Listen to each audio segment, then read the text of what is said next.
¿Crees en la resurrección de Cristo? Así nos lo cuentan los evangelistas. Tras la pesada quietud del sábado, un día de duelo y desesperanza en Jerusalén, el amanecer del primer día de la semana trajo consigo el aliento de lo imposible. Mientras la ciudad aún dormía, un grupo de mujeres valientes y fieles, entre ellas María Magdalena, María la madre de Santiago, Juana y Salomé, se dirigieron al sepulcro. Llevaban consigo las especias preparadas el día anterior, con la intención de completar los ritos funerarios para Jesús, preocupadas por la gigantesca piedra que sellaba la entrada de la tumba. Al llegar al huerto, sus corazones se paralizaron. La piedra había sido removida.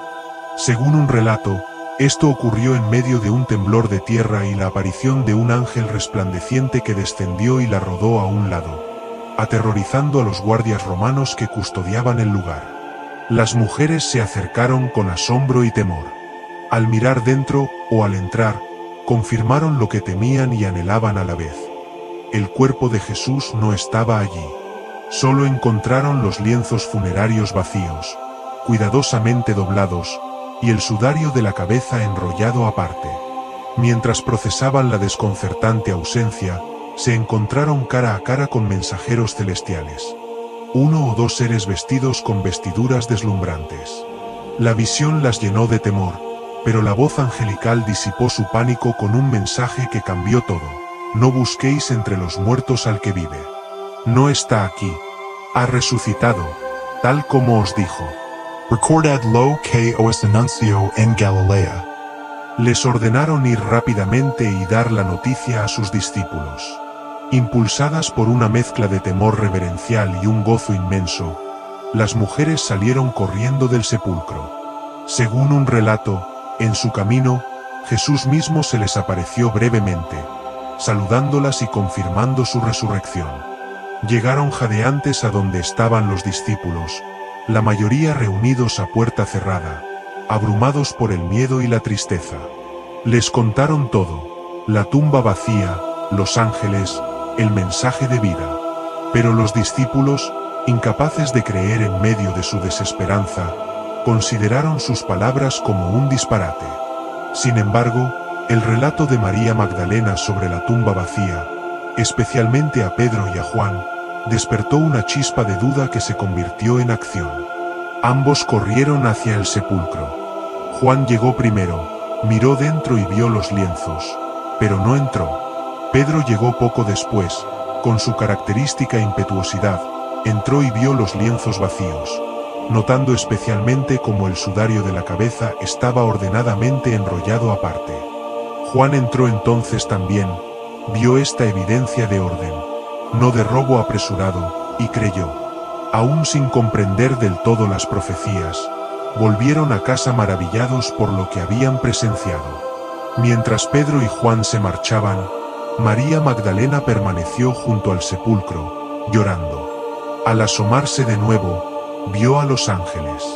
Al volverse, vio a una figura que, a través de sus lágrimas, confundió con el jardinero. Su corazón solo ansiaba encontrar el cuerpo de su Señor. Señor, suplicó, si tú lo has llevado, dime dónde lo has puesto. Entonces, aquella figura habló, pronunciando una sola palabra con una voz inconfundible: María. En ese instante, el velo de su dolor se rasgó. Era él. Su maestro. Con un grito de gozo abrumador, exclamó: Raboni.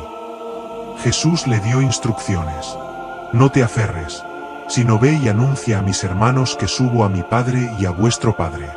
María Magdalena fue la primera en llevar la gran noticia: he visto al Señor. Esa misma tarde, 2 discípulos, entre ellos Cleofás, caminaban desanimados hacia la aldea de Emaús, conversando tristemente sobre la crucifixión y los confusos reportes de la tumba vacía. Jesús se les unió en el camino, pero misteriosamente, no lo reconocieron. Escuchó su relato de esperanzas rotas y luego, con paciencia infinita, les abrió las Escrituras, explicándoles cómo el Mesías debía padecer y resucitar para entrar en su gloria. Sus corazones ardían mientras escuchaban. Al llegar a Emaús, le rogaron que se quedara, pues atardecía. Durante la cena, él tomó el pan, dio gracias, lo partió y se lo dio.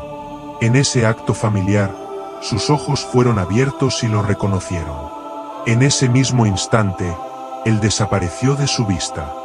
Llenos de un fervor incontenible, se levantaron al instante y regresaron a Jerusalén, a pesar de la noche, para contar a los apóstoles lo que había sucedido.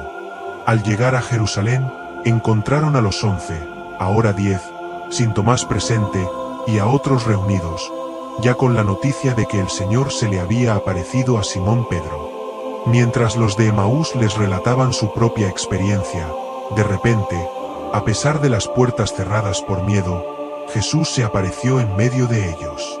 El terror inicial se apoderó de los discípulos al pensar que veían un espíritu. Pero Jesús, con calma, les dijo: «Paz a vosotros».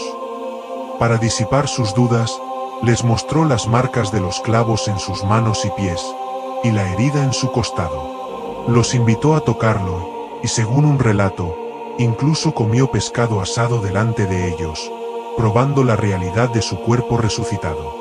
El miedo dio paso a un gozo y asombro abrumadores. Les repitió el saludo de paz y les encomendó la misión: «Como el Padre me ha enviado, así también yo os envío a vosotros». Sopló sobre ellos, diciendo: «Recibid el Espíritu Santo», otorgándoles autoridad para perdonar pecados.